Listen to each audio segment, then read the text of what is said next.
देखिए जगत गुरु तत्वदर्शी संत रामपाल जी महाराज के मंगल प्रवचन।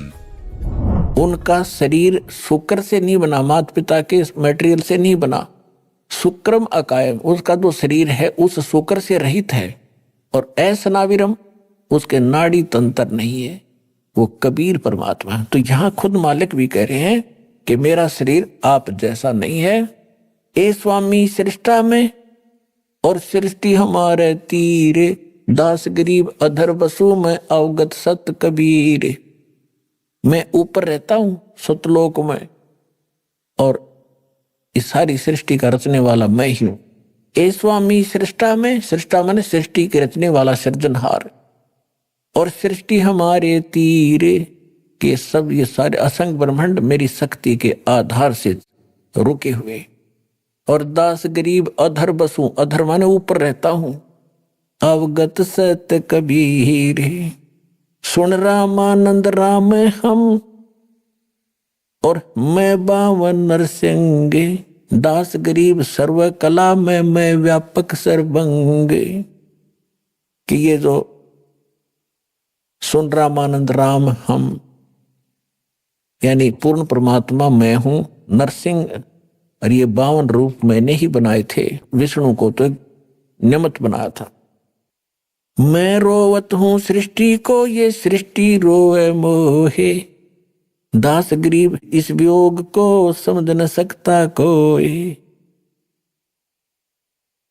गोता मारूं स्वर्ग में और जा बैठूं पाताले, गरीब दास ढूंढता फेरूं अपने हीरे मोती लाले।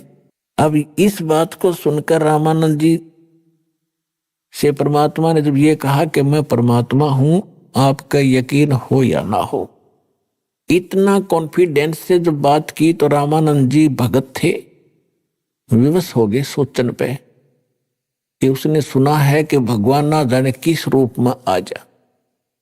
उसने सोचा कि इससे पीछे बात करूंगा। जब इतना कॉन्फिडेंस से कह रहा है कि आई एम गॉड, आम आदमी थोड़ा हो सकता है।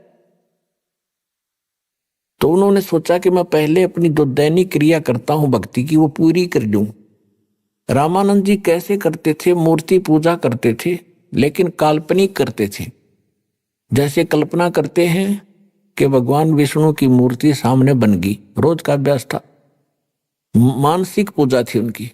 और फिर वो क्या करते हैं, स्थूल कैसे कर्मकांड करते हैं ये लोग, भगवान विष्णु की मूर्ति के सारे कपड़े उतारते हैं, उनको नवाते हैं, फिर नए धोए हुए कपड़े पहनाते हैं और सब तिलक लगाते हैं, गले में कंठी एक मनिये की माला डालते हैं, ऊपर से मुकुट डाल देते हैं। और मुकुट डालने के बाद फिर उस दिन मुकुट उतारा नहीं जा सकता। तो रामानंद जी ऐसे कल्पना से कर रहे थे। उन्होंने नए कपड़े पहना दिए भगवान विष्णु को और मुकुट रख दिया, तिलक लगा दिया।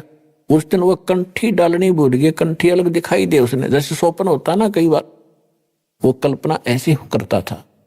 तो कंठी अलग रखी थी, माला। अब माला ना डाला तो पूजा खंडित, और मुकुट उतार दिया उस दिन तो पूजा खंडित। अब रामानंद जी ने सोचा इस माला को मुकुट के अंदर से डाल देता हूं। अब मुकुट में आकर माला फंस गई, ना जावा आगे ने। अब मालिक के खेल थे।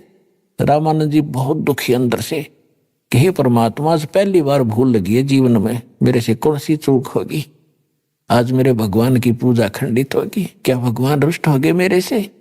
इतना दुखी हो रहा था। तभी भगवान बाहर से बोले, कबीर साहब, और पर्दे के अंदर से भीतर वो अपनी मानसिक पूजा कर रहा, बाहर को दिखे भी ना था। तब परमात्मा ने कहा कि स्वामी इसकी गांठ खोल लो माला की, और फिर गले में डालकर भगवान का बांध दे, मुकुट उतारना नहीं पड़ेगा, आपका काम बन जाएगा। अब वो किसकी माला उतारे था, कहां उसने मुकुट देखा था? एकदम खटका धक्का सा लगा रामानंद जी को कि कहीं कोई मूर्ति बाहर नहीं, मैं क्या कर रहा हूं ये को कौन जान सकता है? ये तो सामने परमात्मा खड़े। अपने आत्माओं ब्राह्मण सोए जो ब्रह्म पहचाने, जो भगवान ने पहचान ले वो ब्राह्मण होता है। अब एक तरफ तो सारा समाज ब्राह्मण खड़ा, और इज्जत का नाश हुआ, जुल्हे के बालक के सीने से लगावे, उसकी तो साख मिट्टी में मिल जानी थी, सारा उसका तो प्रोग्राम खत्म हो जाना था और कोई चेला नहीं रहना था ब्राह्मण उसका, और दुनिया में वो निंदा का पात्र बनना था। एक तरफ तो उसने समाज दिखा था, एक तरफ उसने भगवान दिखाई देता। तो इसको पंडित कहते हैं।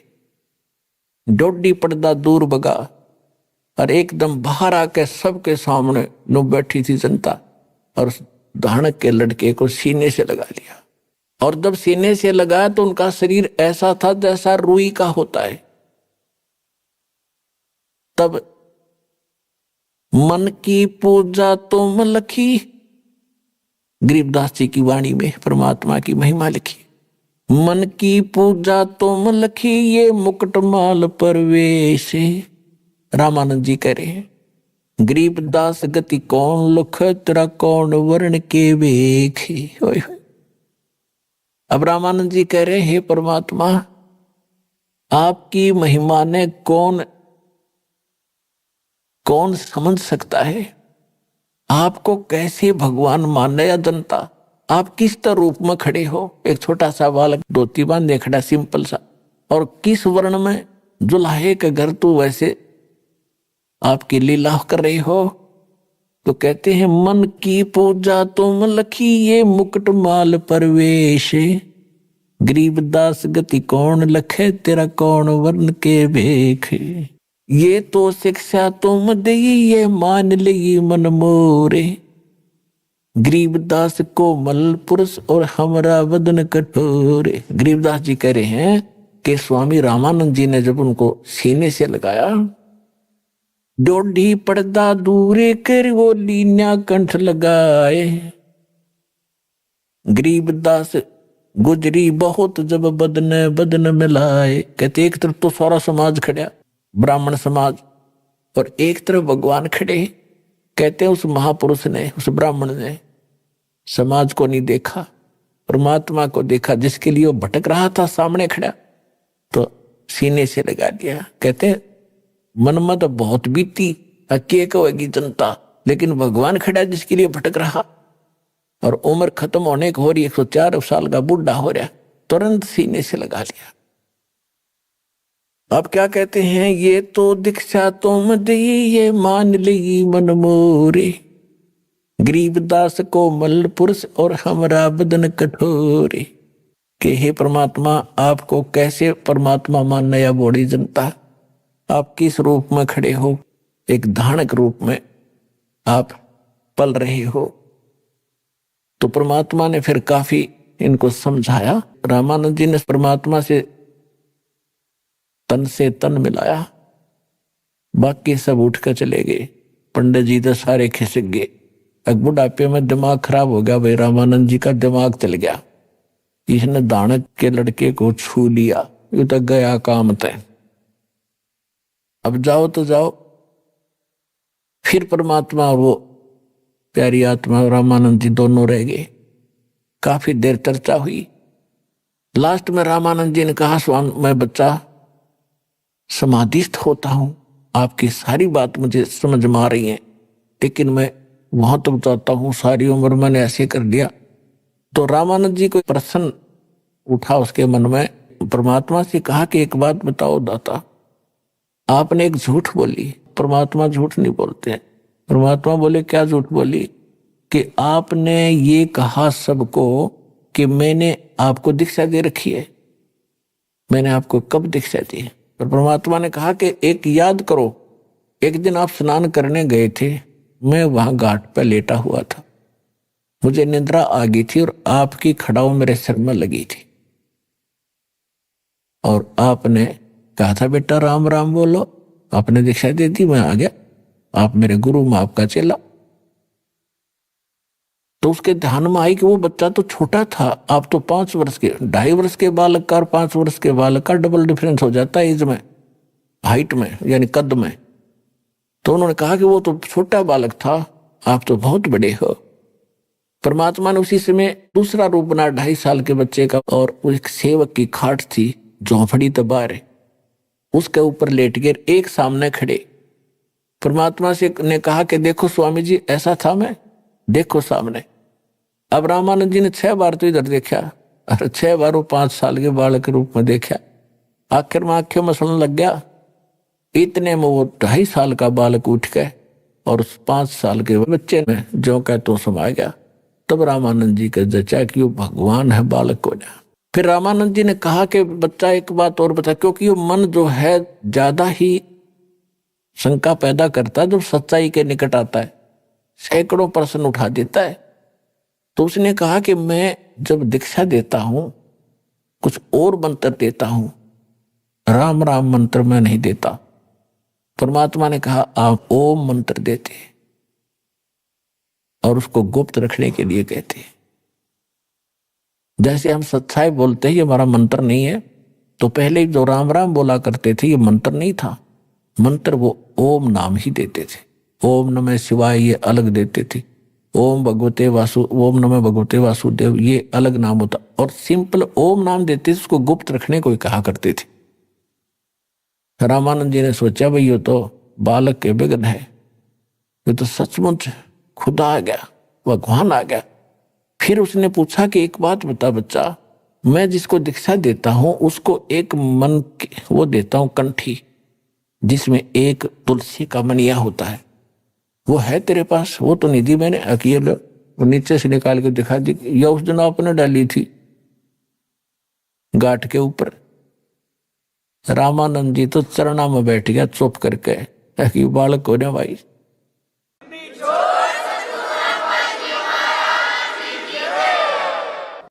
फिर परमात्मा ने कहा था अग्रम अग्रम छोड़ दे, सुनो हमारी बात, कि स्वामी जी अग्रम अग्रम नहीं चलेगी, कल्याण करवाओ, तुम्हारे लिए आया हूं मैं। फिर उसने एक आंट और अड़ा दी कि मैं समाधिस्थ होता हूं। परमात्मा बोले चल वो क्रिया भी कर। समाधिस्थ होकर कहाँ पहुंचा? आगे जाके कहते योग युक्त ब्रह्मचारी थे बचपन से ही, 104 साल के हो गए थे, 5 वर्ष के भगवान बैठे थे सामने बालक रूप में। योग युक्त प्राणायाम कर जीता सकल शरीर, और त्रिवेणी के घाट पर वहां अटक रहे बलबीर। समाधिस्थ होकर अंदर जाते थे, आगे जाके त्रिकुटी पर 3 रास्ते हो जाते हैं, त्रिवेणी शुरू होती है। इनको तो ढंग से त्रिकुटी का भी ना पता, वो तो बहुत अंदर का खेल, ये मारे सट्टे सुनी सुनाए। तो जब ये वहां पहुंच गया त्रिकुटी पर 3 रास्ते हो जाते हैं। परमात्मा ने कहा कि अब कहां जा, और परमात्मा साथ दिखे बालक रूप में ऊपर, जहां वो पहुंची उसकी समाधि। परमात्मा ने कहा स्वामी जी ये आ गया तेरा आखिरी स्टेशन, अब कहां जाओगे? हाँ पता नहीं, इससे आगे मुझे नहीं मालूम, मैं बताता हूं। ये जो लेफ्ट साइड वाला, ये मृत्यु के बाद आप इधर जाओगे, और ये आगे जाके पहला ही स्टेशन, इसके ऊपर पहला जो मुकाम है, स्थान है, वो धर्मराज का है। वो आपका अकाउंट लेता है, और जिसने जहां की भक्ति कर रखी है उसी इष्ट को के धाम को तुरंत भेज देता, वहां कोई सुनवाई नहीं होती फिर। और इधर ये साथ में तो तीसरी इधर का रास्ता है, इसमें वो ऋषि महर्षि जो अलग रहते हैं, ये उधर जाता है, इधर कोई नहीं जा सकता। वो रास्ता है लेकिन आम आदमी अलाउड नहीं। और इधर जो सामने रास्ता है ये ब्रह्मरंध्र है, और ये ब्रह्मरंध्र खुले बिना ब्रह्मलोक भी नहीं जा सकते तुम। तो इस ब्रह्मरंध्र तुम्हारे किसी मंत्र से नहीं खुल सकता। तो उन्होंने खूब अपना सिमरण करके देखो, खूब सिमरण किया, नहीं खुला। तो परमात्मा ने कहा कि मेरे पास सतनाम है, उस 2 अक्षर के मंत्र से ये ब्रह्मरंध्र खुल जाता है सामने का। मैं सिमरण करके दिखाता हूं। तो उन्होंने सिमरण किया, एकदम वो एकदम खुल गया, और स्वामी जी को अंदर लेकर गए। आगे सारा कुछ दिखा के ब्रह्मांड परब्रह्म के लोक में प्रवेश किया। फिर सतलोक में गए, 12वां द्वार पार करके। वहां जाके स्वामी जी ने क्या देखा कि जो अन्य रूप में परमात्मा सिंहासन पर बैठे थे, और एक रोमकूप में करोड़ सूर्य मिला दे, करोड़ चंद्रमा, वो भी फीका पड़े, और नीचे से वो बालक रूप में जा रहे उनके साथ में। तो वहां जाकर क्या देखा, जो एक चमर उठा के छोटे से बालक और करने लग गए ऐसे भगवान के ऊपर। रामानंद जी ने सोचा ये है परमात्मा जो तख्त पर बैठा, सिंहासन पर बैठा। और ये कबीर यहाँ का कोई इनका निकटतम सेवक है। इतने में वो सिंहासन वाला भगवान खड़ा हुआ और 5 वर्ष के बालक बैठ गए उस सिंहासन पर, और वो तेजो में शरीर परमात्मा 5 वर्ष के बालक में समा गया। अकेले वो बालक रूप परमात्मा कबीर जी असंख्य ब्रह्मांड के सिंहासन पर विराजमान थे। अब रामानंद जी सोच ही रहे थे ये क्या कमाल कर दिया। फिर उनकी आंखें, वो तो चेतना होगी कि सचमुच ही तो परमात्मा है। तब परमेश्वर ने कहा कि जाओ स्वामी जी, अब नीचे जाओ, ये है मेरा लोक। ए स्वामी सृष्टा में सृष्टि हमारे तीरे, दास गरीब अधर बसो अवगत सत कबीर। तब रामानंद जी कहने लगे भगवान है, हमारी तो बुद्धि पर पत्थर पड़ गए दाता। ये है लोग, तो स्वर्ग भी दिखाया, उसमें तो नरक है, उस स्वर्ग सतलोक को देखते हुए। और वहां तो अपनी पूंजी समाप्त होने के बाद फिर वापस जाना होता है, पुण्य समाप्त होते ही। और यहाँ सदा सुखी रहोगे, देखो ये सब तुम्हारे पहले के भाई बहन यहाँ रह रहे हैं। तब रामानंद जी से कहा कि जाओ वापस। जब उनकी समाधि वापस खुली तो सामने फिर बैठे परमात्मा 5 वर्ष की बालक रूप में। तब कहा था, बोलत रामानंद जी सुनो कबीर करतारे, गरीबदास सब रूप के तुम ही सिरजनहार। दो ही उठोड़ है एक तू भया एक से दो, गरीबदास हम कारण तुम आए हो मगजो। तुम साहेब तुम संत हो, तुम सुत गुर तुम हंस, गरीबदास तेरे रूप बिना और न दूजा अंश। कि हे परमात्मा आप ही सर्वशक्तिमान हो और दो उठोड़ आप ही हो, एक से दो बनकर आप ही यहां आए हो। तब चरण पकड़ दिए 104 साल के बूढ़े ने और 5 वर्ष के भगवान के, और कहा कि तुम स्वामी में बाल बुद्धि। 104 साल का ब्राह्मण और 5 वर्ष के धानक के बच्चे को कह रहा है तुम स्वामी, तुम मेरे मालिक और मैं बाल बुद्धि। हमारा ज्ञान तो एक बालक जैसा था स्वामी जी। हे परमात्मा तुम स्वामी में बाल बुद्धि, ये ब्रह्म कर्म कियो नासे, दास गरीब निज ब्रह्म तुम मेरा हो गया दृढ़ विश्वास। तो परमात्मा ने कहा था देखो अब आप मेरे गुरु बने रहना। अब वो रोआ बुढ़ा 104 साल का, मैं क्यों कर गुरु बनूं आपका, मेरी आत्मा नहीं मानती दाता। परमात्मा बोले ये मेरा आदेश मान लो आप, यदि ये मर्यादा नहीं रहेगी तो मेरा सारा काम बिगड़ जाएगा। स्वामी जी बात बिगड़ जाएगी। मैं कहूं ऐसे भक्ति करो लेकिन ये मर्यादा आपने रखनी पड़ेगी। तो रामानंद जी रोते हुए ने स्वीकार कर दिया कि जो आपका आदेश। लेकिन कहते हैं रामानंद से लक्ष गुरु, ये लाखों गुरु तारे से के भाई और चेलों की गिनती नहीं जो पद में रही समाये। तो परमात्मा ने उस आत्मा का कल्याण किया गुरु बना के, लेकिन दीक्षा वही रखी जो परमात्मा ने उनको दी थी। इस प्रकार ये परमात्मा का मार्ग सफल होता है। गुरु बिन माला फेरते, गुरु बिन देते दाने, गुरु बिन दोनों निष्फल हैं, ते पूछो वेद पुराने। तो पुणात्मा आज तक तो भ्रमणा फैला रखी थी, भ्रम था। कबीर साहब के जन्म के बारे में वो 100% रॉन्ग था, गलत था कि किसी कुंवारी के पैदा हुए थे, वो सर्व की मारी गेरगी, ये सब बकवास थी। आंखों देखा गरीबदास जी ने बताया, नानक साहिब जी ने बताया, अनंत कोट ब्रह्मांड का एक रति निभारे, सतगुरु पुरुष कबीर हैं ये कुल के सिरजनहार। हम सुल्तानी नानक तारे दादू को उपदेश दिया, जात जुलाहा भेद न पाया वो काशी माहे कबीर हुआ। तो who is God? Kabir is God. बोलो सतगुरुदेव की।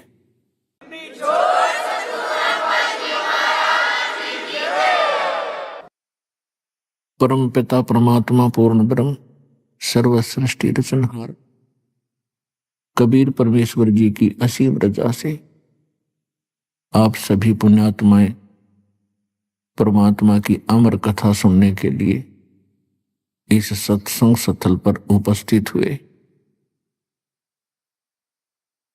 सौभाग्य आपका, धन धन है आप। ऐसे घोर कलयुग में आपके अंदर परमात्मा की तड़फ है, चारों तरफ आग लगी हुई है, माया को इकट्ठा करने में ऐसी दौड़ लग चुकी है। इंसान कुछ भी आगा पीछा नहीं देखता है, बुरा भला कुछ नहीं देखता है, केवल माया संग्रह करने की होड़ लगी हुई। सत्संग में आने से पता चलता है कि मनुष्य जीवन प्राप्त करके हमने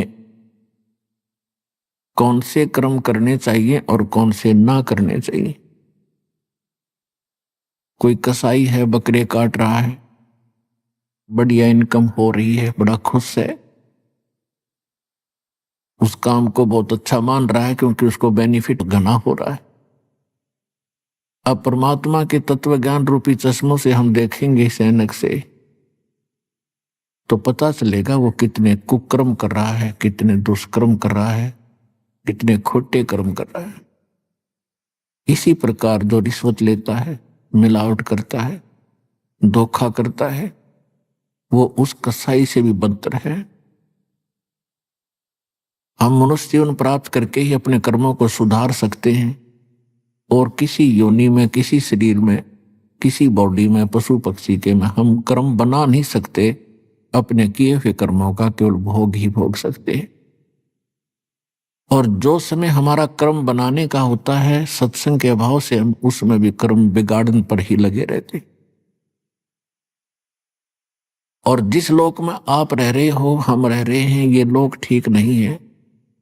यहाँ का जो कंट्रोलर है, यहाँ का जो स्वामी है, वो नेक नहीं है, वो परमात्मा नहीं है।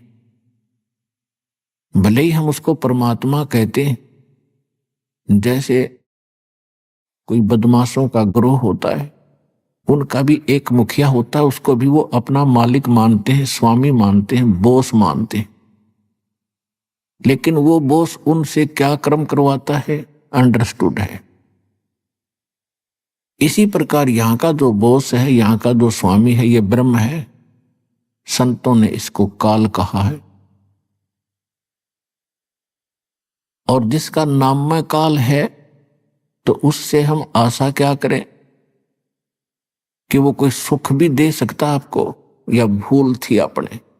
तो इस काल भगवान ने, ये यहाँ के बोस ने, 21 ब्रह्मांड के स्वामी ब्रह्म ने अपने को दुखी करने का एक बहुत अच्छा सुनियोजित जाल फैला रखा है। और उसके तहत हम फंसे पड़े हैं। अब परमात्मा आए, सतगुरु आए दया करी, ऐसे दीन दयाले, बंदी छोड़ वृत्तास कहा, जठरगनी प्रतिपाले। के सतगुरु आए दया करी, ऐसे दीन दयाल। और वो दीन दयाल हमारे मालिक हैं, सबके दाता हैं, सबके विधाता हैं और सबके मालिक हैं। और हम अपनी गलती से इस काल के जाल में फंस गए। अब हम विवश कर दिए इसने, एक रोटी और पेट के लिए, कोठी और कार के लिए। हम मर जाते हैं, वो इच्छाएं पूरी नहीं होती। और परमात्मा ने आके हमें याद दिलाया है कि इस मनुष्य जीवन में आपने कौन से कर्म करने चाहिए। श्रीमद् भगवत गीता अध्याय नंबर 4 के श्लोक नंबर 32 में गीता ज्ञानदाता कहता है कि अर्जुन, जो मैंने अभी आपको गीता अध्याय नंबर 4 के श्लोक नंबर 25 से लेकर 30 तक जो ज्ञान दिया है, इसमें कोई तो केवल यज्ञ हवन ही करके संतोष लिए बैठा है कि मैं साधना कर रहा हूं और ये मेरी भक्ति बिल्कुल सही है। कोई स्वाध्याय करता है प्रतिदिन, सुबह दोपहर शाम को, सुबह शाम कोई पाठ कर लेता है किसी गीता जी का, वेदों का या अन्य किसी वाणी का। और कोई केवल योग साधनाएं करते हैं, कोई घोर तप तपते हैं और कोई अहिंसावादी तीक्ष्ण व्रत रखते हैं, जैसे मुंह पर पट्टी डाल के नंगे पैरों चलते हैं। और ये सभी के सभी व्यक्ति अपनी साधनाओं को पापनाशक जानते हैं, लेकिन परमात्मा स्वयं आते हैं, अपने मुख कमल से जो ज्ञान बताते हैं वो तत्व ज्ञान है, उसको सूक्ष्म वेद कहते हैं। वो 5वां वेद है और उस 5वें वेद के अंदर कंप्लीट कोर्स होता है परमात्मा के पाने का। कंप्लीट साधना है, कंप्लीट ज्ञान है, उसको तत्व ज्ञान कहते हैं। उस तत्व ज्ञान को तू चौथे अध्याय के 34वें श्लोक में कहा है।